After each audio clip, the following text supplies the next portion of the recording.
Good evening. Welcome to Minority Caucus. My name is Akbar Ruhullah Khomeini.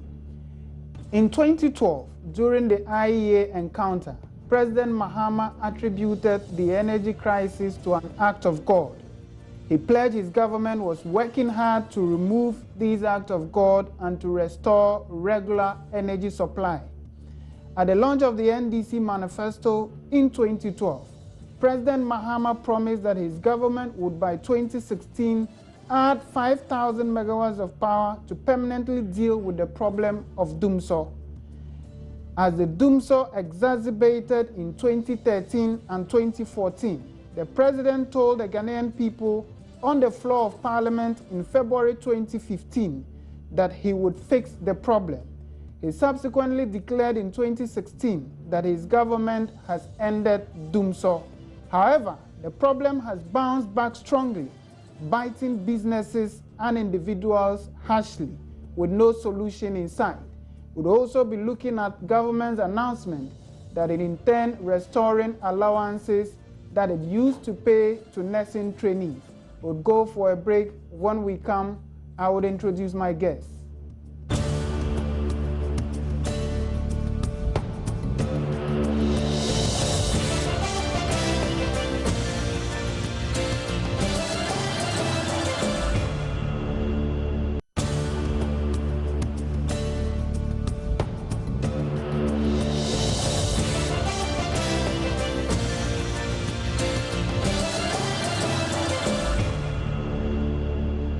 You're welcome back. I've been joined tonight for the discussion by two distinguished members of the New Patriotic Party. On my immediate left is the former District Chief Executive for Garu Timpani, Honorable Emmanuel Asegri, and on my far right is a member of the NPP National Communications Team and also a private legal practitioner, John Kuma. Welcome to the program, gentlemen. Thank you. Agba. In 2012, as I indicated in my introduction, the president told the Ghanaian people through the IEA platform that we were going through energy crisis because of an act of God. 5 years on, as agreed, the problem is still with us, and it appears that government seems not to have a solution to the problem. Thank you very much. Agba, let me take opportunity to say good evening to cherished viewers of this noble program. Agba, what do we expect if we have a government that right from the day they were sworn into office started ruling this country with propaganda?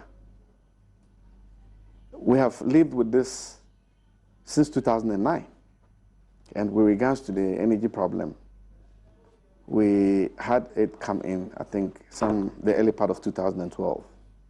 And this was what, pushed the president to make the statement which he made at the IEA when he referred to the issue as being an act of God. When we were told that a ship or something had run into the pipeline, the West African gas pipeline connection that was to transmit gas into this country to help with the turbines that uses gas to operate. I think after that, they kept on moving from that story to other stories. And that's why I started by saying that everything they did has been premised around propaganda. To the point when they kept on lying to Ghanaians. God being so good, the people who ran the West Africa gas pipeline held a press conference in this country and then indicated that the reason for which gas supply was not constant was as a result of government owing them. And when this was put out there, it shot the lie and propaganda that government had propagated for a long period. Even though before this whole thing, Ghanaians knew that something was beyond what we're being told. Now, after that, we saw some semblance of energy stabilization. And the president quickly went to Parliament during his State of the Nation address this year, touted himself as being the first president under whose leadership he's been able to solve our energy problems. For me, when he made that statement, the thing that struck me was, if you take President Rawlings' era, which we had some energy problems in 1994, down to President Kufuor's era in 2006, running into 2007, I asked myself, which government in this country had been hit with that situation that gave the president, the current president, John Mahama, that, information to make or make that declaration. And I couldn't get an answer to my question. In any case, when we had these previous challenges, like the 1994 one and the 2006 one, all these governments put in genuine interventions. President Rawlings' era was when the turbines we have in Abuazi was introduced.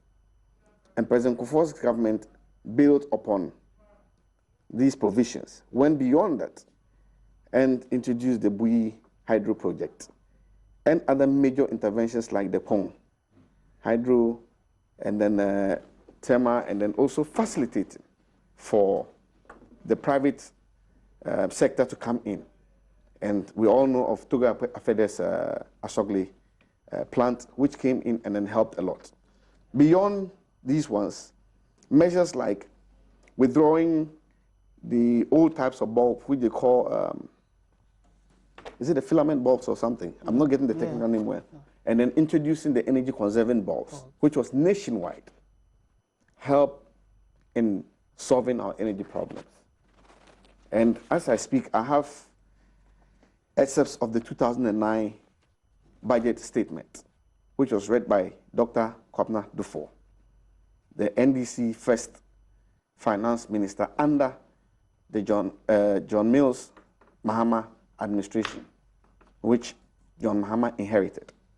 And you can go through it. This is an official document. This statement was read on behalf of the president. Can you share the relevant portions with our viewers? I would have wished to just go on and then, as you, the host, have indicated, I wouldn't mind just reading some excerpts. Madam Speaker, and this is from the page 51. Madam Speaker, a number of power projects were also initiated as medium-term strategies and fully funded by government and VRA, which created substantial financial benefit to the country. Wow.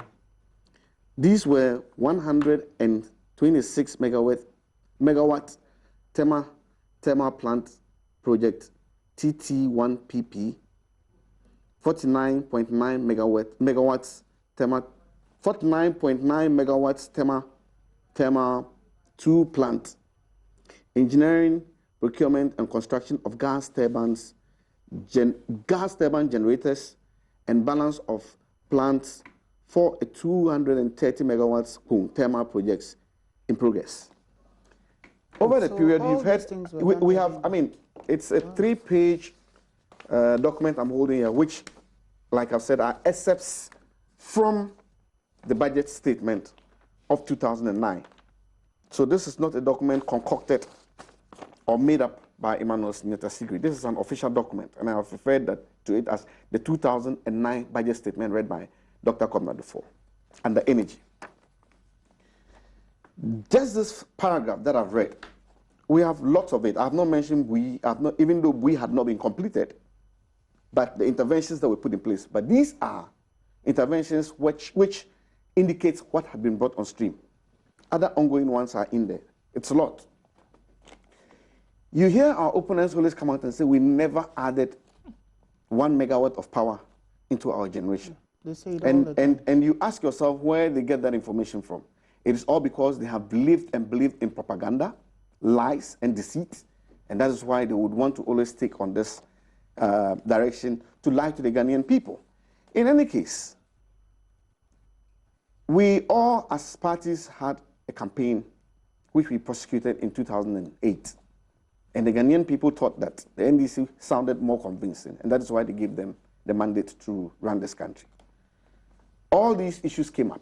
I remember clearly that in 2008, the University of Science, Kwame Nkrumah University of Science and Technology, even organized a program where the presidential candidates had to go there and then put out their energy plans. President John Mahama, the then running mate of John Mills, was the one who went and represented NDC, or he went and then did their part of the presentation. Our presidential candidate, Nana Akufo-Addo, at the time, did the presentation on behalf of NPP. Ghanaian looked at all these things and decided that they wanted a change, and then brought in the NDC. So for me, anytime you push the NDC or government to the back of the wall, and then they come out saying that we never, added 1 megawatt of power to our generational capacity. The question I ask myself is, granted that that is even true, which is not anyway, what have they been able to do? It is, like I said, been one propaganda statement to the other. And that is why we are where we are. At the time when the president's appointees were lying to us, including himself, that it was as an act of God that we were having this energy crisis. When they knew that they were owing this entity, and for that matter, it was as a result of we not getting a continuous supply of gas, which affected our generational capacity, they did not tell us the truth. Beyond all these things, we've seen the monies that have been sunk into trying to mitigate the situation. As we speak, already over $1 billion have gone into what they are saying they have brought on stream. You push them again to the wall, and they tell you that they'll be able to add 1,000 megawatts. And the question you ask is, where is the 1,000 megawatts that we are not getting that relief from that so-called 1,000 megawatts? Because you meet ministers of state on platforms, and this is how they go about it. Because they have believed in the fact that when they have to go out there and deal with the Ghanaian people, what they have to do is to put themselves ready to throw out lies and consistently hold on it, and then it would serve as something that Ghanaians would believe. Well, it's been a strategy that probably has worked for them. But as we speak, the facts are so clear today that propaganda cannot save the situation for now. We are faced with this situation after the president went to parliament and then lied to us that his government had solved the situation forever. I don't know what it is that we find ourselves in now. And it is not surprising that with this kind of a situation that has bedeviled us and has confronted the president, has splashed into his face, he would have that, guts to come out and tell us that no one should say we are back into dumsor, except for he to have officially declared that we are back into dumsor. When in a situation where I wake up in the morning after I have gone through the night without light, and then I think that I'm getting light to serve me in the day. You had burns trying to iron your shirt with an improvised way of ironing. Method, yeah. I've been able to treat the wound, it's healed, but I still have the mark.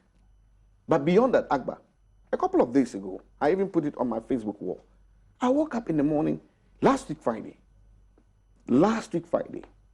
I was supposed to have attended the funeral of our late MP, Honorable Peter Yafi Pepra of Abetifi. And because of power, I could not make it. Because it took me,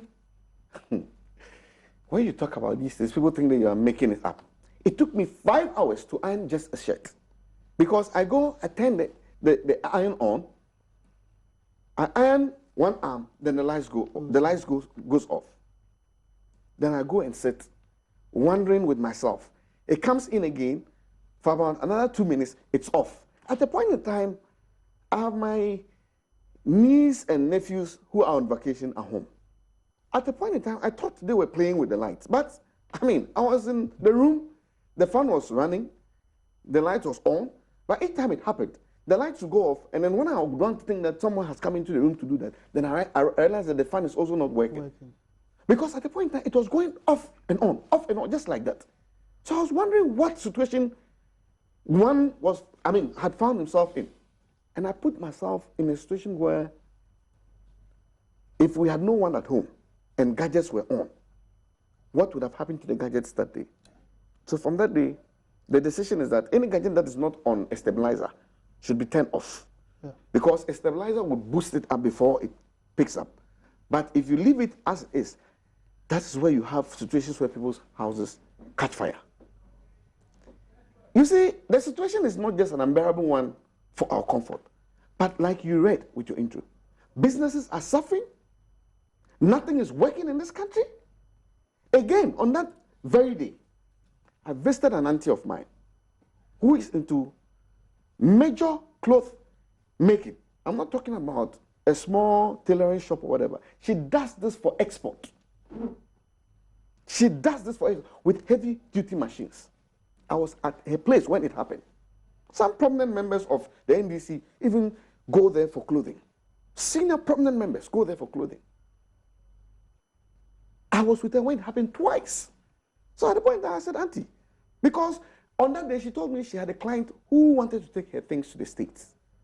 So when it happened the second time, she said, look, she doesn't think she was going to meet it because the client was leaving that day. Wow. And so what she had to do was that she would do it and later on mail it. And that she's been doing that. And I was like, mail it? How much do you pay for duty when you do the mailing? She was like, as for that one, I don't even want to think about it. Let me bring in John at this point. John, the problem, because they say that understanding a problem is halfway the solution. 5 years, we seem to be struggling to find out what the real problem is, from an act of God to inadequate supply of gas to the coming on board of Atoabo and all of that. But we are still where we are. But the major challenge is that most of the experts have said that we have more generational capacity than we actually require during peak moments. And peak moments starts from 6 p.m. to about 12 a.m. But why are we going through the problem? More than 5 years. Yes. Let me say good evening to your listeners, viewers. I think the problem that President Mahama in particular and the NDC government are faced with is a problem of incompetence mixed with bag of corruption, or loads and loads of corruption. First of all, they are not sincere about the situation. And secondly, they seek to exploit the situation for their selfish benefit in corrupt agreements. I mean, as it's expressed through a Mary deal, car power deal, things that they could procure for $250 million will be sold to the country for almost $600 million, you know, because they know Ghanaians are desperate and that it is easy to come up with, any explanation for people to accept as long as you promise them that they were going to be relieved of the dumsor problem. It's been very, very disappointing watching the president give one excuse after another, promise the country 1 year after another, to a point he even went to church on 31st December 2014 or 15, one of the years, and prophesied in church that on the authority of his mandate as president, he was going to banish dumsor from the country. It all turned out to be a hoax. He went to parliament and then pretended that he was not trying to manage dumsor, but he was going to fix it. Only for Ghanaians to be told after the arrival of one of the emergency power plants, which was the Ameri or the car power, when these are called emergency power plants. They are not permanent solution to the problems. But as soon as these 2 plants arrived in Ghana, the president rushed back to, and then we saw some initial improvement. They escalated the cost of electricity bills in the country, and the president quickly rushed to parliament and said, yes, I have fixed the dumsor problem. With emergency power plants, you have permanently fixed the dumsor problem, and that you are the best president in this country, in the history of this country, to have solved energy situation, as my brother was referring to. It's very pathetic. The president has never been sincere in dealing with the people of Ghana and telling us how this problem can genuinely be resolved. And you see, what is very painful about this whole problem is, as soon as it started, the NPP, and in particular Dr. Bawumia, we were forthright with him. Dr. Bawumia told the president and the NDC government that, look, all the problems of dumsor that we have in this country, it boils down to one major factor: money. And the problem we have in Ghana is not a generational problem. Find the money, power the crude. Once you buy the crude, you can power the machines. Because at that time, we had Abuazi thermal plant, which was running, I think, at 30% capacity or less than 50% capacity. And the only problem why they could not run at maybe 80 to 90% was a question of how do you buy crude to power the machines. We had the TTP, TT1 thermal plant. We had all sorts of machinery already in place. Asogli was there. They were all waiting for power, gas or light crude to power these machines so that the electricity could improve. The president said no. He went to have a special arrangement with Ameri. I mean, somebody from Dubai, I'm told, is the son of a chief in Dubai. And then he goes to negotiate with a company in Turkey, who also go and negotiate with a company in America, General Electric. Yeah. Good. So Ghana wants to buy a plant from America. We already have direct contact with General Electric. In fact, they're already building some plants in Ghana.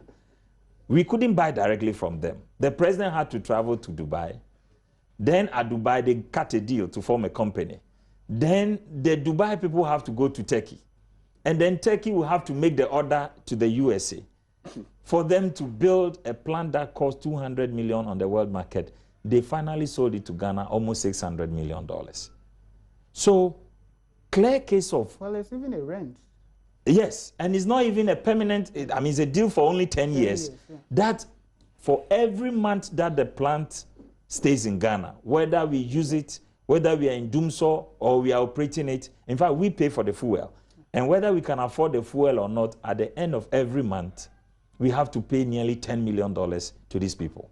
That's interesting. We couldn't find fuel to power the thermal plant. Yes, we couldn't find fuel. And then this particular plant, whether you find the fuel or not, you are supposed to pay $9.9 million every month. Let me just add that, sorry to cut you. Our inability, when you say we couldn't find fuel, our inability to find the fuel is because we say we can raise the money, and yet we are throwing $10 million every month. That's my question. Yes, but you see, that is why I started by saying it is insincerity, incompetence mixed with bags of corruption.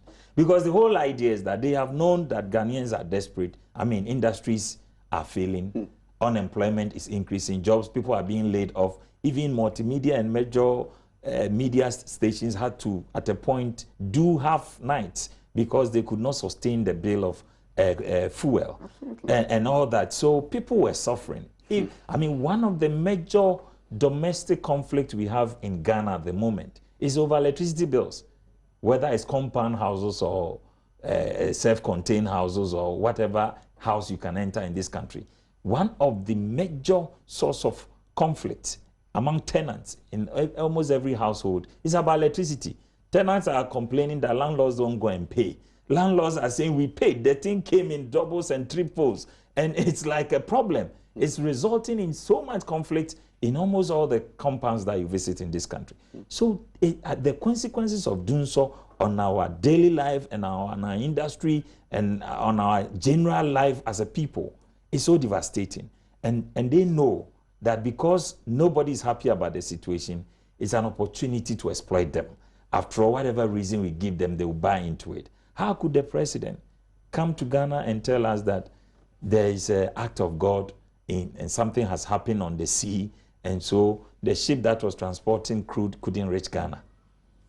And then, you know, even now, at the moment as we speak, the Minister for Energy or Power, one of them, says that the problem is not money, but it's because people are fighting in Nigeria. Oh, yeah. They're attributing it to men. It's so funny, and I mean, it's unbelievable how they can't for once be sincere and open up to the people of Ghana with an apology that, look, I have failed you.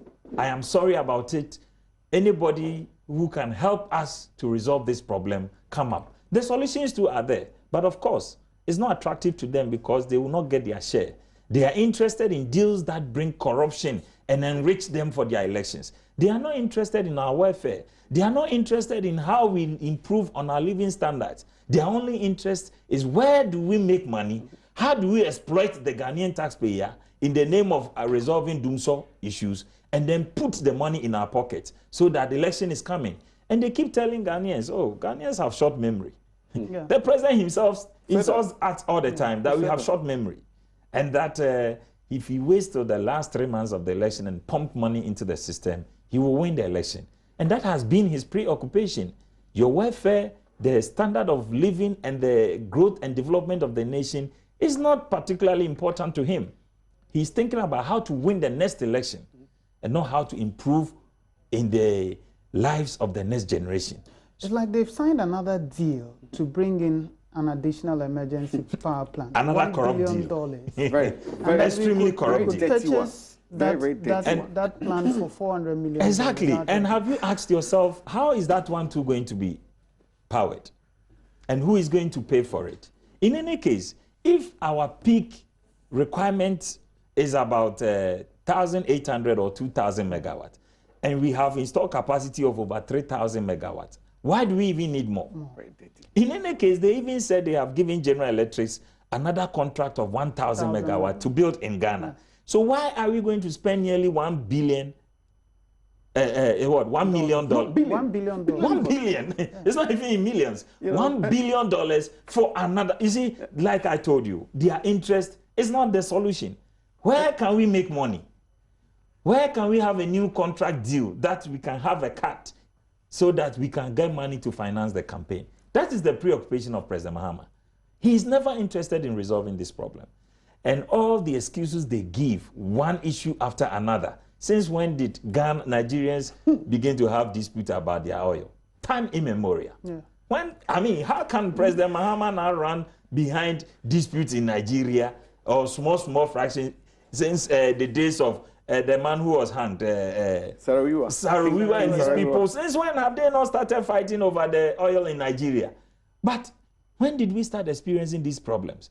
So President Mahama and the NDC, they are not sincere about the situation. And I've told you, their interest is in how they win their elections. But they have forgotten that you cannot fool all the people all of the time. And so even though they think that by amassing dollars in the name of going to pull them in the system at the last minute in order to change the minds of the people, they must not forget that it is not every time that the eyes of the people will be blind. And I sincerely believe that this time round, even though they will, because the money, they have power, the money, that is a fact. We know all these corrupt deals they are doing is just to make sure they have enough money to give out, to dash out to people so that they will forget and sell their future. But I believe it will not happen this time. The pain they've taken Ghanaians through.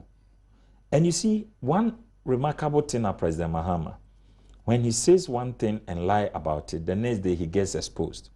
He went on BBC, and when he was asked whether he ever took a bribe, what did he say? As a human being or president, after jumping around the question, he finally said that he never took a bribe, only to be exposed by a Ford expedition. So embarrassing, you understand, that a president took a bribe from a desperate contractor who wanted jobs and was not getting and all of a sudden he becomes a multi-contract winning contractor in Ghana. It's amazing. The record of President Mahama. So he says, I have fixed it. He gets exposed. He says it's an act of God. The thing is resolved, and we are still in dumsor.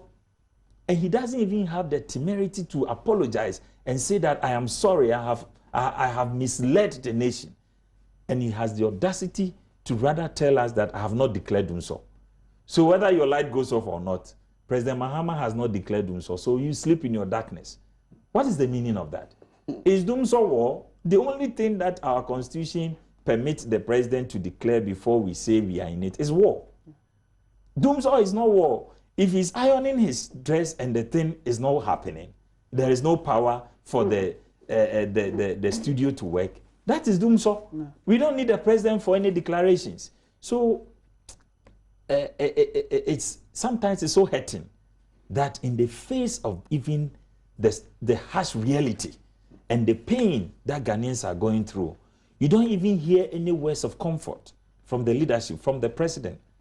And you don't even see the vision and the hope of resolving the problem. You don't hear how they intend to get us out of this difficulty. All they are interested in, one propaganda after another, one lies after another. When you expose them this way, they run into another propaganda. And it's so painful. I believe and hope that the opportunity to change this corrupt, incompetent government is very close. December is just at the corner. And I hope that viewers will take the issue of the difficult, harsh economic situation that President Mahama has put us through and not forget that the 10 cities or 50 cities they are going to share means that they'll be selling their destiny for the next 4 years. And that we must all be vigilant and watch the process. Look, if you talk to any NDC member in this country, they will tell you that, look, we know we have lost the election, but we will steal. They don't hide it. Yeah. And so it is upon us, all Ghanaians who want to safeguard the destiny of this nation, to be very vigilant during the December elections. We should not allow people to buy our conscience. All the stolen monies they have amassed for themselves, on that day, they will bring that money out. I want Ghanaians to understand that it is their own money, but they must not sell their own destiny. We must protect the ballot. We must watch the process. And the good news is that I'm told this time around, after the collation has been announced at the polling station, they will post one day. When it's taken to the collation center and they have finished with the collation, they are going to post one at the collation sheet too will be posted at the collation center. So I believe it is now easy for us to collect all our pink sheets in time. Yeah. Do our own collation even before we get to the collation center to make sure that no pink sheets, whether printed double or triple or for quadruplicate, we are able to identify the correct ones and make sure that we check and police our results. If we are able to do this, there is no way that we cannot change the direction of this country. From the direction of hopelessness, greed, corruption, and incompetence to the direction of hope and vision and progress. Because if we don't do that, then as a people, I don't know what is going to be our fate in the next 4 years. We really need to change the situation. We really need to change the situation. I disagree. Yeah. Apart from government's inability to identify the problem and to fix it, okay, the NDC had said that by 2016, they would have added to our national generation capacity some 5,000 megawatts of power. We're in 2016. Have they been able to fulfill that promise? Agba, you realize I did talk about government officials who keep, touting and lying that they have added 1,000 megawatts to the current, energy needs. And I question where that 1,000 is that we are not seeing the effect of it within the current state in which we find ourselves. This 5,000 you're talking of, I can tell you that by the time we get into the elections, they will tell us that with all these agreements and contracts that are coming up, they will tell us that they've hit the 5,000. But it's going to be a propaganda 5,000. My brother talked and dwelt about the situation where the president went and said he was banishing dumsor, and went beyond that and now officially indicated how he had solved that situation. Are we faced with a reality here or deceit? It is not for me, who is sitting on this set, to overblow the situation. The Ghanaian who is out there this evening and cannot even watch this program. The Ghanaian who throughout this whole day could not get his business running. The Ghanaian who is going through a trying time because everything is shutting down because of want of power would tell whether we have been given even 200 megawatts of power by these people. Like I indicated, if you see what is going on, for instance, with this contract that we just talked of, the new gas one which is coming up, which we are told that with what they are bringing in, which is supposed to be giving us 600 megawatts of power, and then the equipment that they are talking of. And you see, Akbar, these things, it worries me because you sometimes ask yourself what pushes this government to do some of the things, even though they want to get themselves involved in corrupt acts? What pushes them to want to do these things that are easy to verify? We are told that at the world market, this particular equipment they are trying to bring in, if you want it, it shouldn't take you more than, what's it called? 400 million to be able to get it. Now we are told that we are paying close to $1 billion to get this whole thing. And mind you, like he indicated with regards to the Amari deal, which somebody in Dubai had to go to Turkey and then get to United States, it is the same thing that is happening with regards to this one. There's a middleman business in there. If you check this gas thing that is coming up, there's a middleman business in there. And people are asking questions. Why is it as a sovereign state we can't move out if indeed that is what we want to do? If again we want to create an avenue for private investors to come in, why would we want to put ourselves involved in some of these deals? And this gas one, I think we were complaining about the Amari deal, but this one looks more stinky. Outrageous. It looks more stinky than even all the deals. Because in one breath, you go into it, and it is talking about the issue being a private deal that is coming in, private, this is their PPP thing. And you find the president, no less a person, issuing an executive order mandating Parliament to look into this matter and then get the agreement passed. What is the president's interest in this particular deal? What is his interest? Is this one of the reasons why he wants to run the Ministry of Power? And that's why he's not appointing a minister after a minister resigned for close to how many months now? Since December. And we're in what, July? For 8 months now, and we don't have a substantive minister running that ministry. And when you talk, they say there's an acting minister. The finance minister, has he finished with the problems that have bedeviled him with his ministry? That he can concentrate and then give that ministry proper guidance? So for me, these things that are happening, when we raise and then point to the fact that the president is corrupt, people think that as political opponents, we just want to, run the president down because it's a normal thing that usually will happen in our body politics. No. We are making these statements based on some of these things. What is President John Mahama's interest that he had to sign an executive order? And again, in one breath, you hear the contract that is coming up, or the deal that is coming up, reading as an emergency one. In another breath, it's a program that is coming in to take us 20-something years to get its full benefits. An emergency? Yes, and in one breath, it is termed as an emergency. And when journalists and people are scrutinizing these things and they are asking even the person, the one who is currently the custodian, the one who will probably see as the custodian of the ministry, who is John Jinapo, the Deputy Minister of Power, to explain this whole thing. You find him running around and dodging questions and indicating that he is not interested in areas that are being brought to his attention, when these things are captured in the document. Now, it is a choose and pick situation that we have to be faced with. What is it that is going on that the NDC cannot pick itself and tell itself that it is enough? What we have done to this country is enough. $40 billion. And we are not seeing anything. When you talk about it, cheap as they are, they point to circle overhead. They point to Kaswa. And then you are doing this whole mess at $170 million. When we have N1, which starts from Tetekwashi interchange and stretches all over to Malam and the Malam Junction and beyond, with two overheads, going or having done at $150 million. You tell me that this thing that is sitting here is going for $170 million. And so when we raise issues about the $40 billion we have contracted or we have borrowed under this government, just this government, we should be looking at Kwame Nkrumah interchange, Kaswa interchange, and then Ridge Hospital. These are the three things they tout themselves with. Sometimes they'll go in and then add the school buildings, the schools, the community secondary schools they are building. Is this what should make us say we have made progress after all these monies that have come into the system? Is this what we should look at and say we have made progress when our economy is dead?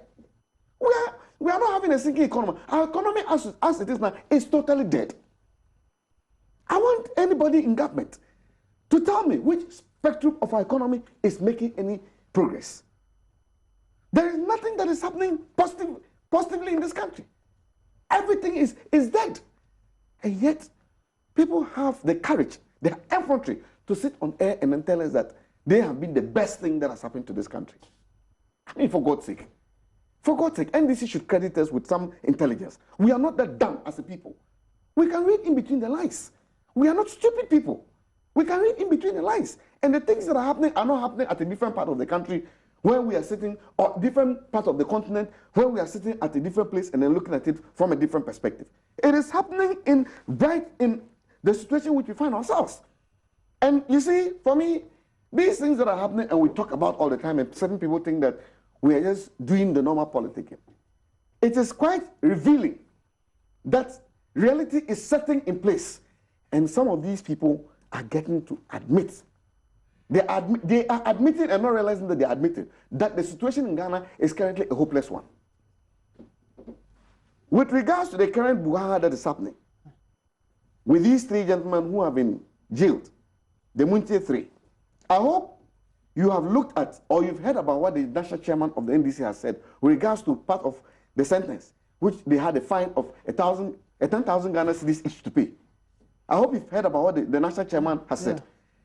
Mr. Potofi is telling us that times are hard. Times are hard. And for that matter, they can raise the 30,000 to pay. Seriously? Yeah. This is not less a person. Mr. Potofi, as the national chairman of NDC, is a member of government cabinet team.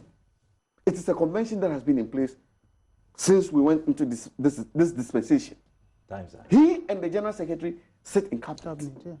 So they know all the things that are happening in government. So this time, we are not distinguishing a party from government. He is speaking from the perspective which he knows better. And now he has told us, after we've said this over the years, our presidential candidate Nana Dankwa Akufo-Addo has indicated these things when he talks about a situation where electricity bills cannot be more than your rent. And for that matter, times are hard in this country. Our running mate has indicated these things when he's talked about a situation where you cannot go to the market and then talk about doing market purchasing with inflation. Figures which are not even true. He has disputed these ones, and it is proven that what he said are cooked figures put out there are really true. It has not been disputed beyond what is put out there. Today, 28th day of July, 2016, the national chairman of the NDC, like I've said, they are admitted without realizing. He's come out to tell us that times are hard. When did Mr. Potofi realize this? As Ghanaians, we realized it. We realized this some 4 or 5 years ago.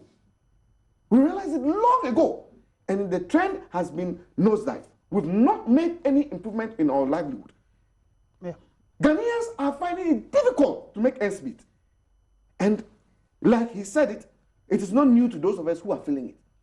They probably, because of what they get with these deals that we know, they have their cuts in there, and the corruption that has bedeviled the system, they have not realized this. But for him to have come out to say this today, for me, it tells us that we should get to realize that the NDC and John Mohammed's government has come to the end of the road. It has come to the end of the road. John, Dr. Juabi is a very renowned economist. Few days ago, he made the point that the problem with dumsor is financial. That is an affirmation of what Dr. Bawumia said some 2 years ago. Exactly. But in the submission of Asegri, he made the point that we've borrowed in excess of over $40 million. What that means is that if we had our priorities right, okay, we would not be where we are today. Because ASEP, for example, says that we needed some $5 million to invest in energy sector if we truly want to bring an end to this situation. But we've borrowed in excess of over $40 billion. But we've not been able to address the financial challenge. Exactly, because the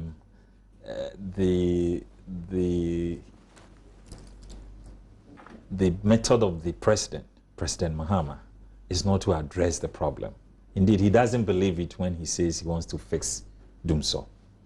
He only wants to enrich his pocket. And the only thing that gets funding in this country is corruption. Once it is a deal, then wherever the money is, it will be found. Oh, okay. That is how the NDC government has run, particularly President Mahama. If it is a deal clothed in corruption, rest assured, even if it's $1 billion, they will find it. But if it is a vision of progress, a vision that brings solution, they are not interested because their focus is on how do we amass enough money to win the next election. Profit from the pain of the people. Exactly. Not how do we build the system to take care of the next generation. That is the problem of President Mahama and the NDC. And they are so smart with propaganda and deception that they are able to make the people they have deprived and put in misery to believe in their propaganda, that they are rather saving them. And all the things you are able to tell them, oh, let's change this corrupt government and bring in free SHS. They will say, where will you find the money? Yeah. Meanwhile, they have wasted 40 billion without accounting for it. Where did the $40 billion go? Where did the oil money go? The oil money from our own Jubilee fields, 3.6 billion of that money was used just to put the president picture on a bus. Yeah. And they tell you they cannot afford furniture for schools. They cannot afford to let Ghanaian children get education without paying for it. In the northern region, they are yet to pay for grants. Yes, the grants. And now Charles and the headmasters are now threatening to close down schools. Nana Addo says, I will put up one factory in every district in this country. They say, hey, where are you going to get money from? But they are able to raise 56 million cedis and pay to one person. What you make? They are able to raise about 100 million euro and pay to CP, Waterville.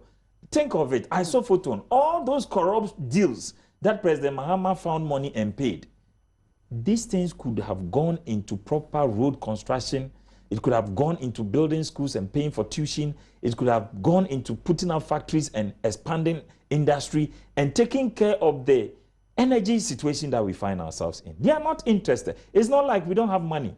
There's enough money in this country to resolve the dumsor problem without even having to borrow. Look at how much we are paying in terms of electricity bill. You have so much an insincere leader who says that, in fact, he came in December and informed Ghanaians that we should be prepared to pay more for electricity. Yeah. Eventually, when they rose the electricity bills astronomically and everybody in the country is suffering and we are complaining, he came out in somewhere June, after 6-7 months, and said, I didn't know that Ghanaians were suffering, and that I don't know why you are paying too much for electricity bill. Blamed it on a software. And blame it on the software and the ECG. Amazing. You see how insincere President Mahama is. The same person who said we should pay more. And now when the people are suffering and he sees it's close to elections, he pretends and he promises that he's going to give everybody incentives. And when the time comes, he says that I cannot reduce it. This is realignment. This is not reduction. We don't know what it means. He's such a confused government. So clearly, this president has failed. The NDC government has proven over the years that they don't have any ideas to build a better country for us. And all these slogans they say, either they steal it from the NPP and they don't believe in it, or they are not sincere with their words. Because when they say transforming Ghana, changing lives, they know it was the theme for the NPP manifesto in 2012. Yeah. When Nana Addo said he was going to bring Northern Development Fund, they quickly ran around and said, we will bring SADA. What happened to SADA money? In his last accounting to the people taught to the North, was he able to use the word SADA? No. He never mentioned it. He could never refer to SADA, in spite of the millions that has already been allocated to the policy over and the program. Over 300 million Ghana cedis remains unaccounted for. Unaccounted for. Yeah. Meanwhile, we know the level of deprivation and need for the people of the North and how he himself could have contributed to change their lives around. But when he needs their votes, he goes to tell them, I'm one of you, so vote for me. And after you have given him the vote, it's only an opportunity for him to steal the money and enrich himself. We must change President Mahama and the NDC government. We're running out of time, so quickly, we're left with 4 minutes. So I would give you 2 minutes, because government announced this week that it is restoring the nursing allowance. I would wish we defend this for another program so that we do a total analysis, because this energy matter. It doesn't matter. Yeah, because as we speak, but there was, we have to share the time. There's something I wanted to bring up. As part of, and it is captured as part of the mitigation measures the Kufuor administration put in place. Do you remember some generators were brought in? Yeah. Today we don't have these generators here. It's been disposed of. and it was disposed of by this government. You know what is coming up again with regards to some of the measures that were put in place? For instance, the Tema project, the 3, they are planning, as we speak, to sell it to the Amharic people. These are people who you've brought and they've not been able to give us power. One megawatt of power. Because you are not able to, as part of the deal where you are supposed to give them the fuel that should power their equipment, you've not been able to do that. And now they are planning, through VRA, to sell the Tema plant, the Tema Power Project 3 to the Amharic people. I think that John Mahama and his team should be very careful. The way they are leading this country into, and we have only some few months, I mean, just less than 5 months to go for the elections. If they think that this is the way they have to go, they should watch it carefully. It's a very shocking. It's a serious one that I'm telling you. Quickly. I was shocked when I saw the desperate situation for President Mahama, and he said he now wants to restore the nurses' allowance. It's amazing. Why? What has changed? From his own strong arguments that we don't need the allowance, and even if you won't vote for us, vote against us. What has changed? He said the same thing to the teachers. Why is he restoring the allowance to the nurses and not the teachers? What has changed?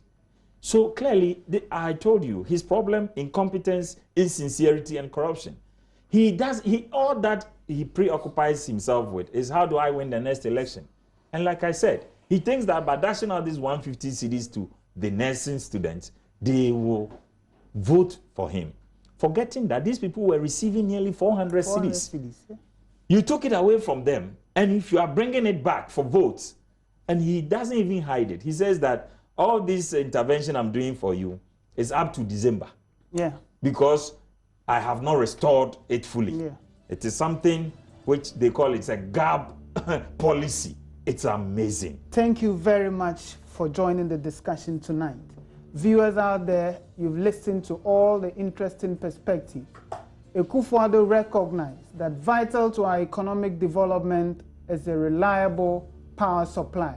For more than 5 years, we have not been able to get reliable power supply from the unreliable Mahama. It is for us to make a decision in November, a decision which will help truly transform our country. See you next week for yet another interesting edition of Minority Caucus. Good night. Thank you, my brother. Respect.